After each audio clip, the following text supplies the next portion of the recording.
We have seen continuous time exponential and sinusoidal signals. We had seen this c e to the power a t, where c and a both are complex. We had seen different cases when c and a were real, when a was imaginary and all. Now in discrete time, we have similar signal. We express similar way. So here we express like this: xn is equal to c into alpha to the power n. Sometimes alpha is expressed as e to the power beta, so that we have xn equal to c e to the power beta n. Okay, so this is continuous time, this is discrete time. C, alpha, beta, all are complex terms. They can be real also, but they can be complex also. Okay, this is continuous time, this is discrete time. Now we consider the first case. First case, when we were discussing continuous signals, our first case was when C and A, they were taken as real numbers, not complex. So here also what we do, C and alpha is real. If you remember, for alpha greater than 1, the signal was increasing exponentially, and for alpha less than 1, the signal was decreasing like this. This was C. This we have discussed in detail in that video, in that particular video. What about this part? In discrete time, it is not as simple as this. This is very simple. This is not as simple as this. We have, now I am rubbing this. Just I give you a recap of this continuous time signal. Here we have four different, we will have to understand three different situations. I am rubbing this. See, xn as c into alpha to the power n. We have three different situations. Situation 1, when we are considering mod of alpha. Okay, so when mod of alpha is greater than 1, what is the meaning of this? It means alpha is greater than 1 or alpha is less than minus 1. Okay, so when mod of alpha is greater than 1, that is these two conditions. That is, on this scale, if this is 0, so when we are considering less than this, and when we are considering greater than this. Okay, not between these two. So we'll have first situation like this. So when mod of alpha is greater than 1, then our signal, this xn, grows exponentially. It's xn, magnitude of xn, I should say. Magnitude of xn grows exponentially. Okay, you should write these things down. While I'm speaking, you should write it in your book. When mod of alpha is greater than 1, magnitude of xn grows exponentially. That is, it should grow like this. Okay, like this. There are other conditions also. I'm just explaining to you. Clear? Now, if mod of alpha is less than 1, that is, it will lie between this and this. You know, mod of alpha is less than 1 means alpha less than 1 or alpha greater than minus 1. So it means this part, this part. So in this part, it decays exponentially. The magnitude of this signal decays. That is like this. If this is this, it will keep on decaying. Clear? So this is situation 1. Now let's understand situation 2. Situation 2 is when alpha is greater than 0. That is, if this is 0, so we are talking of this part, positive part. So when alpha is greater than 0, the sign of all values of xn is same. That is, if the first signal is like this, second will also be this, third will also be this, fourth will also be this. Okay, and remember, this is not time, this is, I am talking of alpha, this is alpha scale. In the first situation also, this was alpha scale, not time scale. So you shouldn't confuse with n and t. This is not n and t. This is for explanation. So when alpha is greater than 0, the sign of all values of xn will be same. That is, if it was positive, all the values will be positive. If it was negative, all the values will be negative. Clear? And just opposite happens. No, not opposite. When alpha is less than 0, that is when alpha is negative, the sign of all values of xn alternates.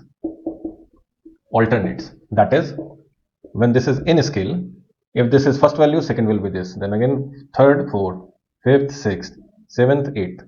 So when alpha is less than 0, the values of xn will alternate between plus and minus.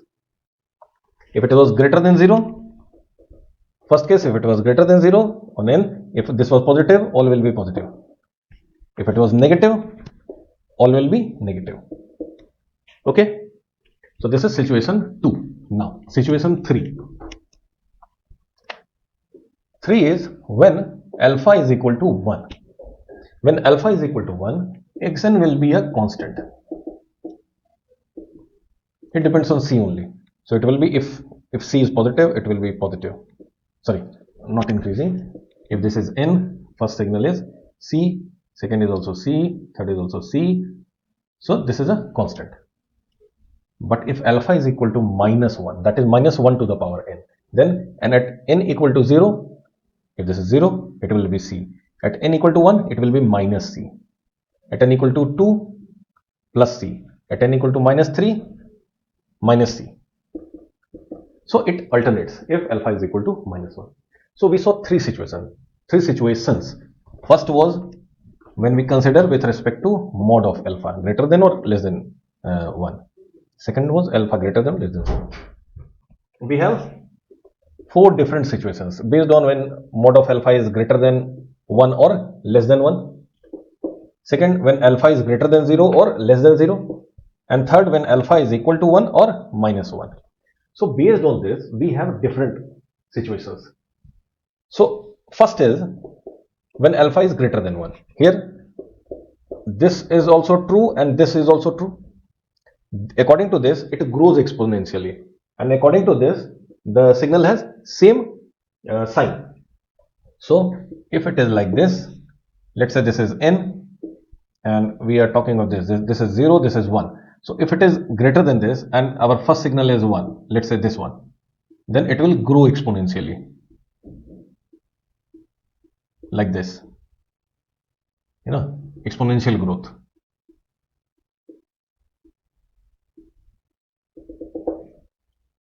So all the values have same sign. If it is the first sign is positive, all will be positive and it grows exponentially. Or if the first one was a negative sign, like this, if this was negative, then all will be negative and this will grow exponentially. So this is the case. When alpha is greater than 1, it satisfies these two conditions. So the first thing to remember is the magnitude of the signal grows exponentially. And second, that the sign of all the signals at all discrete points will be same. If it is positive, all discrete points will have positive magnitude. If it is negative, all discrete points will have negative magnitude. This is the first case. Now, second case. Second case is when alpha lies between 0 and 1. Okay.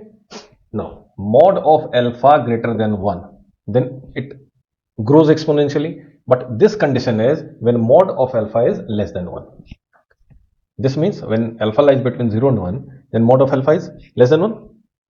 So here I had told you the magnitude of the signal will decay exponentially. So it will be like this, decaying with increase in n, it will decay exponentially. Second is this is greater than 0. This means it will have the same sign. All the points, all the value of the signal at all the discrete points will have same sign. So the graph will be like this. We are talking of 0 and 1. So if this is 0 and this is 1, let's say the first signal is positive. So I told you it will decay exponentially. So just make it longer. If this is first sign, second will be here, third will be here, fourth will be here, fifth will be here. So it will decay exponentially and all will have same sign. So if the first sign was negative between 0 and 1, if this was your first sign, then this will be like this, this. So it will decay exponentially. Okay, with increase in n, the magnitude of the signal will decrease. Now we'll take the third case. Third case is when alpha lies between -1 and 0. Here, this part is not true. It is like this. Okay, mod of alpha, that is alpha is less than -1. Okay, and alpha is less than 0. This means the magnitude will decay exponentially, and this means the sign of the signal at every subsequent interval, subsequent discrete point will alternate positive, negative, positive, negative. That is, this is n. If this is -1 and this is 0, first thing we know is it will decay, and the second thing is we know it will alternate. So decaying means like this. Okay, so if the first signal is, let's say, this, your second signal will be this, third signal this. Okay, so it is, because mod of alpha is less than 1, it is decaying. As n increases, the magnitude is decaying exponentially, and since alpha is less than 0, it will alternate. So this is positive, this is negative, this is positive, this is negative. So this is the third case. Fourth case is when we are talking of alpha less than -1. Now here this condition is true, that is, it will increase exponentially. With increase in n, it will increase. And the second condition is alpha is less than 0, that is, the signals will alternate. So this will be like this. We are talking of alpha less than -1. So let's say this is -1. So it will increase. So it will be like this. And since it is alternating, we'll have both sides. The first signal is this, second will be this, third is this, fourth is this, fifth is this, sixth, seventh, eighth, ninth, 10th, 11th. Clear? So the behavior of this discrete signal, this discrete exponential signal, is dependent on whether alpha is less than or greater than 0, and it is dependent on whether alpha is greater than 1 or alpha is less than 1. Based on that, we have 4 different conditions. We have 4 different situations of graph behavior or curve behavior. So these 4 I have discussed. You should make it in your book. Try to understand it clearly, because when you will be understanding systems, or when you will be analyzing signals, discrete signals, you'll need to understand this. Now, next thing we'll study is, what if the signal is sinusoidal? In the case of continuous time signals also, we had seen if it was completely sinusoidal. Here also, this is our xn, that is expressed as c e to the power beta n, or c alpha to the power n. So if we take mod of alpha equal to 1, then we can express this, the power, as j omega 0 n. That is, our signal can be expressed, not will be. When mod of alpha is 1, we can say this is c e to the power j omega 0 n. And for simplicity, we take c equal to 1, so that our signal is like this. Okay, and this is very similar to this signal, cos omega 0 n plus phi. Phi is the phase difference. You know this. This is in radians per second. This is n discrete points is the magnitude. So it can be expressed like this. It is not same, but it is very similar to this. Okay, so you can comfortably express it like this. And also there we had seen it can be expressed like this: j phi j omega 0 n plus j in real and imaginary terms e to the power minus j phi e to the power minus j omega 0 n. So it can be expressed like this also. And I hope you have noted this down. And signal is like this.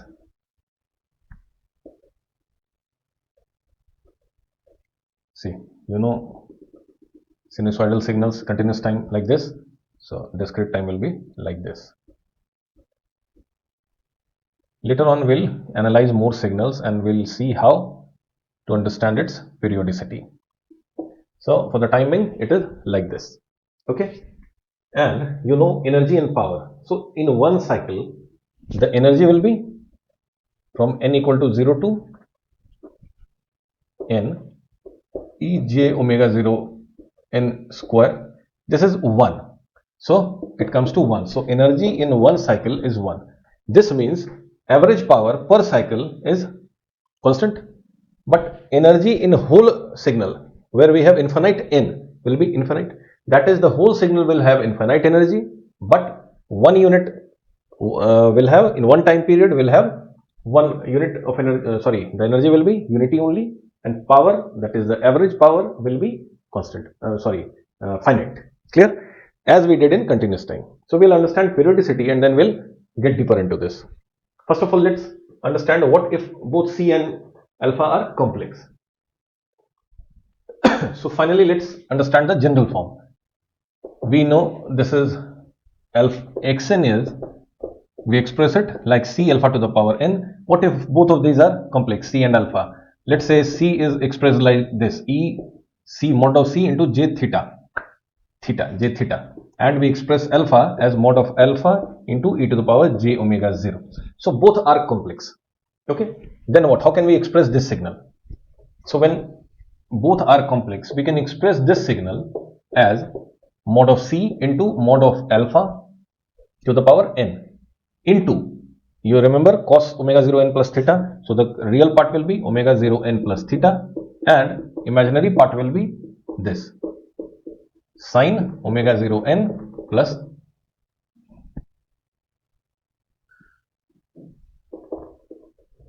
So based on this, we have three conditions. First is when mod of alpha is equal to 1.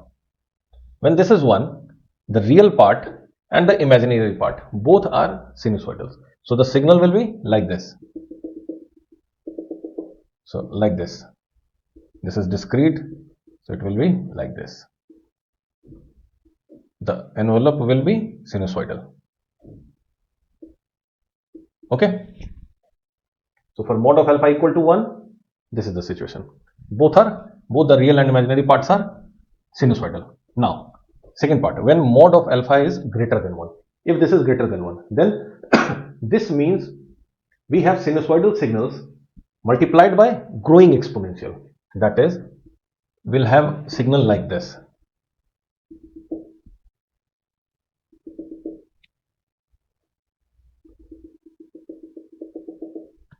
That is, our signal will be like this.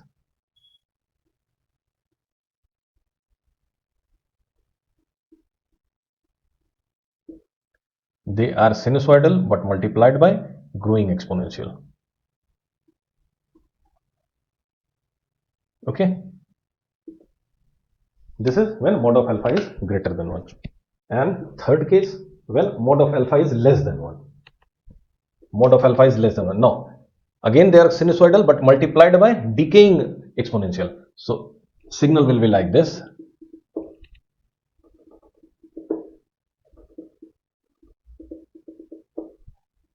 So our signal will be decaying. If this is the first cycle, it will keep on decreasing exponentially. Okay, clear? It will be like this.